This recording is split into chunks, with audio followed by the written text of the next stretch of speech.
Freak Nation, it's the first time for Marcus Armstrong to join us here in the Lucas Oil Studios. And if you could tell, he's sitting in his car, big ass workout, has that lettuce flowing.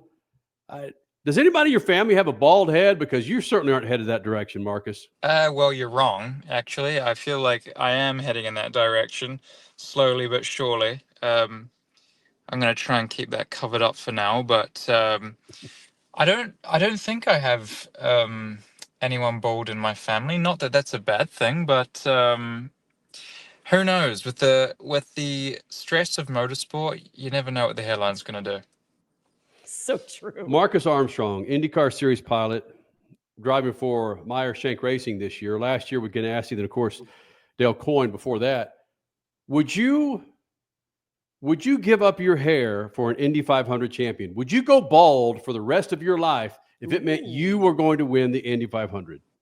Well, I feel like that's a bit of a silly question, because yes, I would naturally, and then of course I could just have a hair transplant, couldn't I? Is that part of the rules, or I don't know what the criteria is here, but I think a trip to Turkey and maybe a new hairline would be pretty easy. That even without an Indy 500 championship, I think I might consider that in the future. But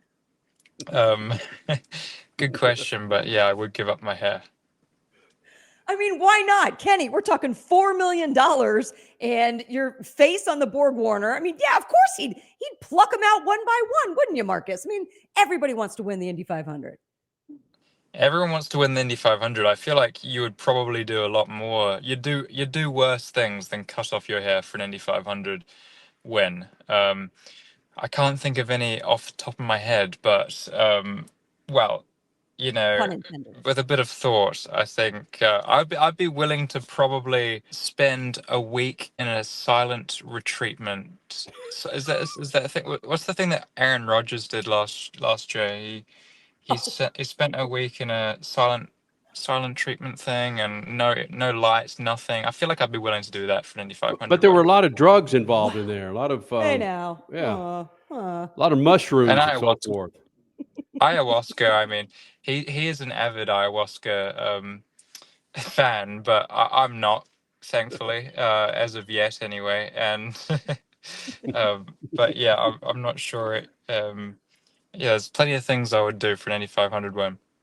So we're talking to Marcus Armstrong. We're kicking off the IndyCar schedule next weekend in St. Pete. And Marcus, we've seen all these amazing ads by the group over at Fox promoting the series, promoting the personalities. And I think what we're doing right now is we're putting your ad together. We've already got hair treatments. We've got mushrooms. We've got so many things. What would obviously I'm joking, what would your commercial be though? What would you like to see if you were one of the featured drivers in this Fox IndyCar campaign?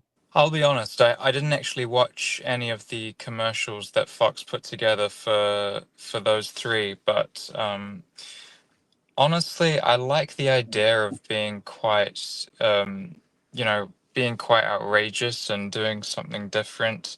I feel like racing in IndyCar is one of those things where it's such a fantastic racing product. You almost just need to advertise the craziness of it and just the out of the box marketing. I think that we could probably take advantage of. I feel like for my specific ad, I could probably, as you say, have something to do with hair. I about 3 months ago I looked like Justin Bieber, unfortunately, with my long hair. I tried giving long hair a go, like the Rafa Nadal, Justin Bieber look.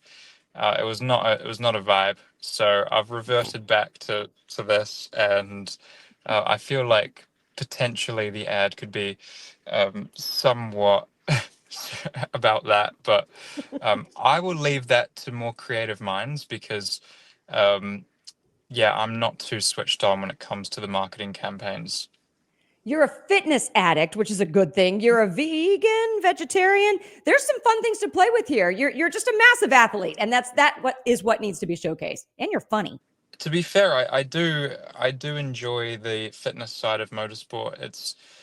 IndyCar is very physical, and I'm not sure people understand the physicality that's involved. There's obviously no power steering, but I don't want to be too generic about it, but it is extremely tough. And luckily, fitness is just a passion of mine, and somehow it's something that my entire family loves. My stepdad growing up was a Tour de France rider and an Olympian. He won a couple of medals in cycling, and my father was a national judo champion as well. So, um, and he's a fitness freak. Naturally, that's sort of made its way down to me. And I really enjoy spending 2, 3, 4 hours a day training. I'm not sure every driver would say that, and but I think that it helps because when you're racing such a physical car, you need to be able to put all your mental bandwidth into driving it to the maximum of your capacity, as opposed to also having 10% of your energy at least thinking about how to save your energy, which is not good. So um, it's 1% gains, but in a championship this competitive, you kind of need to do so. Okay, I think we've nailed at least a portion of the strategy of why Kiwi drivers are so damn good. You've got Olympians in your family, whether it's in your step family or your actual bloodline. Scott Dixon married an Olympian with Emma. So I see I'm picking up on something here. I don't know about McLaughlin, but you two, I get it now.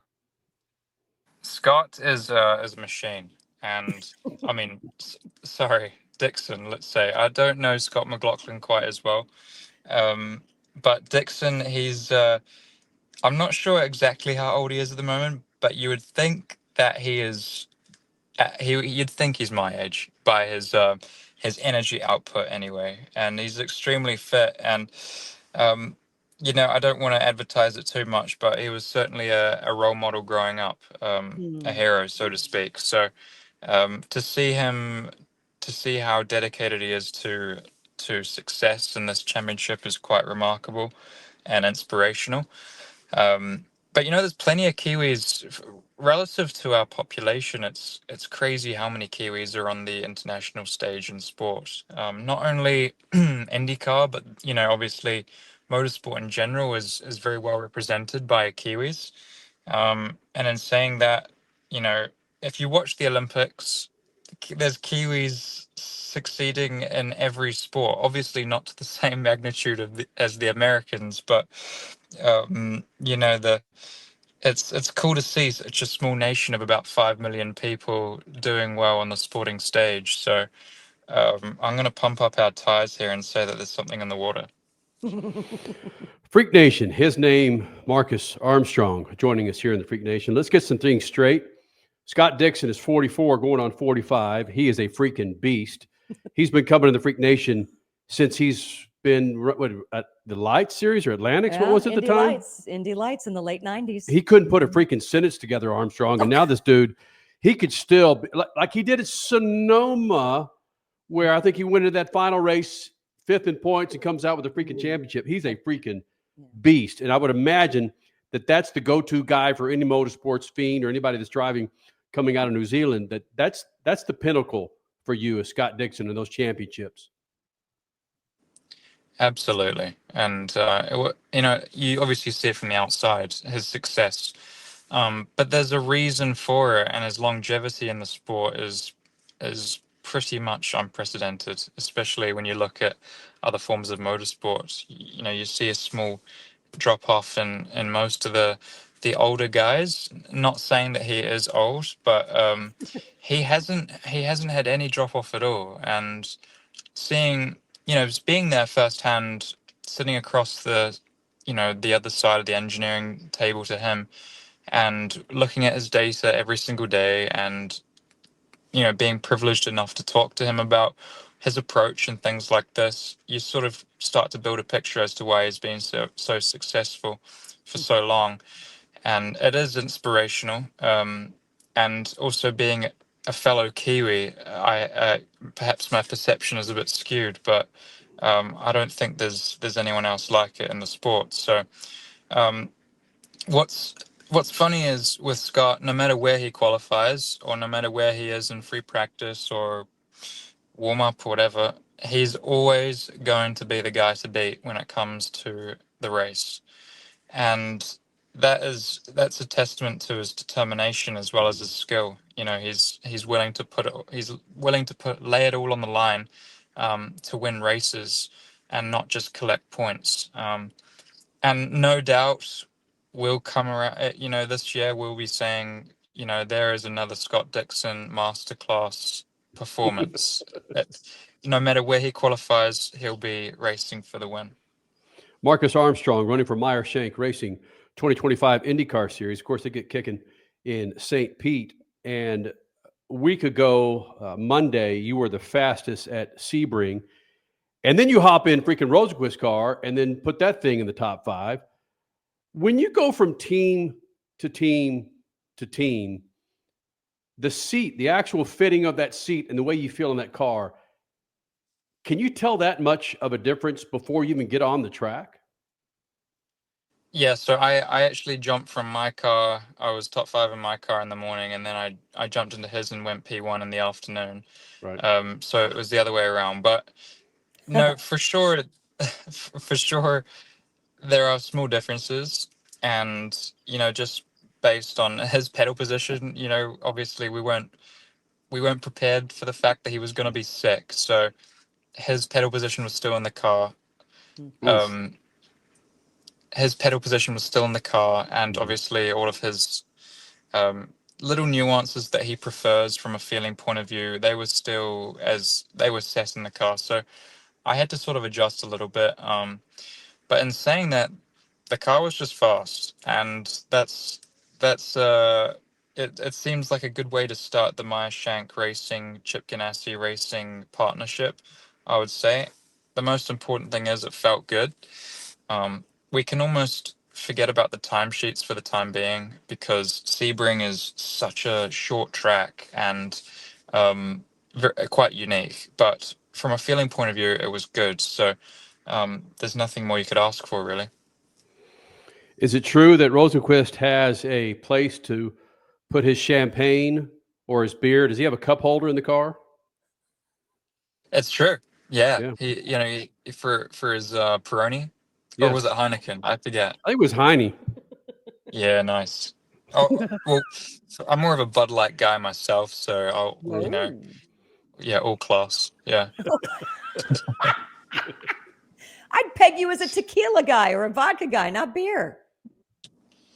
To be fair, I do try and avoid the alcohol substances. That's the politically correct answer. Yeah. However, I have acquired a taste of a taste for Clase Azul. It's a tequila. I don't know if you've tasted it before, but perhaps on New Year's Eve I might have a taste test. Just one taste test. Just one. Hey, Marcus Armstrong, of course, running for Meyer Shank Racing IndyCar 2025 season. And you touched on it where you were in the Ferrari Academy. How badass does Lewis Hamilton look in that red, my friend? It looks pretty good. Yeah.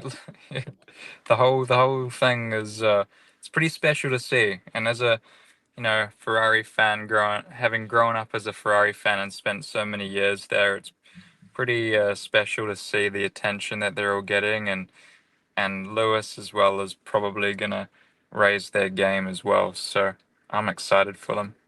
Marcus Armstrong, of course, running for Meyer Shank Racing IndyCar 2025 season. And you touched on it where you were in the Ferrari Academy. How badass does Lewis Hamilton look in that red, my friend? It looks pretty good. Yeah. The whole thing is it's pretty special to see. And as a Ferrari fan, having grown up as a Ferrari fan and spent so many years there, it's pretty special to see the attention that they're all getting, and Lewis as well is probably gonna raise their game as well. So I'm excited for them. Hey, Marcus, I was talking with Shane Van Gisbergen prior to the Daytona 500, and one of the things that we talked about was the clamoring from the press to talk to motorsports drivers in the U.S. versus in New Zealand or even Australia to that point, to where it can almost be suffocating at times. And I'm not saying SVG was saying he doesn't like it. He's just not used to it. And we want SVG to be this bubbly, talkative, always in your face kind of guy when he's really not that way. How do you see the press in the U.S. versus New Zealand? I see that the press is actually not so different, frankly. I mean, I enjoy the personalities in America. That, you know, it's almost certainly I raced in Europe for a long time, and compared to America, I feel like America wants you to have a personality. Like they push you to go outside your comfort zone and talk, and just for lack of a better word, nonsense. You know, just to show some personality. Whereas in Europe and perhaps in New Zealand as well, they kind of want you to be a bit more, let's say, reserved and quiet, and don't say anything that you don't need to. In fact, when I was a Ferrari junior driver, we used to do media training, and they would basically teach us 100 ways to say nothing, and that was, yeah, legitimately, like we'd go into a classroom and we would be warned about the dangers of the media and how to answer questions by saying nothing. And I feel like I struggled with that a little bit because I started to build good relationships with a lot of the journalists over there, and they're actually, like, as Americans are, very good people, very friendly, and you kind of want to give them some juicy content. You know, you want to at least show your personality a little bit, as opposed to just being a blank piece of paper. So I really enjoy this culture in America, and I honestly, when I'm in the gym, I'll listen to 3-4 hours of Pat McAfee a day, and so I've become accustomed to the really flamboyant, journalistic style of America, and I love it. So now you need to get back to your podcasting. You get back, and now you can be the one on the other side of the mic yet again, and you can be the flamboyant one. I used to have a podcast. I know. Where yeah, we used to do like wine tasting and stuff with other drivers, and sort of not really talk about racing that much. And that was in my Formula 2 days. We got into a bit of trouble every now and again. Bam. Dang it. But, you know, at a certain point, you need to as well be a little bit safe. You know, we have a lot of sponsors, and we have a lot of commitments outside of the media department. So it's sometimes necessary to put that aside and focus on the driving. So as much as I enjoyed podcasting and radio in general, yeah, sometimes it needs to be put on the less prioritized list. Maybe though, maybe even just for a week before things get really nutty in the month of May. You, your team owner Mike Shank, and Felix. I want to see something with you three just going, kind of give Arrow McLaren a run for their money. We could do that, you know, because Mike has Right. got a big personality, and Yes. Felix as well. Felix is hilarious. If you actually get him going and get him outside that comfort zone, like I said, he is one of the funniest guys you'll see in the paddock. So I'm not promising anything, but I'll do my best. All right. All right. I don't think I've seen a grid this competitive in a long time. Just with even the two Prema boys, you know, Callum Ilott, Robert Right. Schwartzman. These two guys coming in, this just adds another difficult element to it because they're fast, really fast guys, and underrated in my opinion. I think Robert will surprise a few people this year. You know, he's obviously a rookie. I would say he's the favorite to win. He is the favorite to win Rookie of the Year, and he's fast. Like, and Callum as well. Callum is going to show some magic at some point. So, it's a competitive grid, but you know, as a driver myself, you just got to make the best of it and be methodical and drive the wheels off it. Freak Nation, his name is Marcus Armstrong. Again, joining us here in the Freak Nation, getting set for the opener, St. Pete IndyCar Series 2025. And we have the winners on after every race on MAV TV, YouTube, our Freak Radio Network. So there's some incentive outside of all the freaking women that you collect after a big win. So listen, Skipjack, go out there and win the damn race, and we'll see you back in here after St. Pete.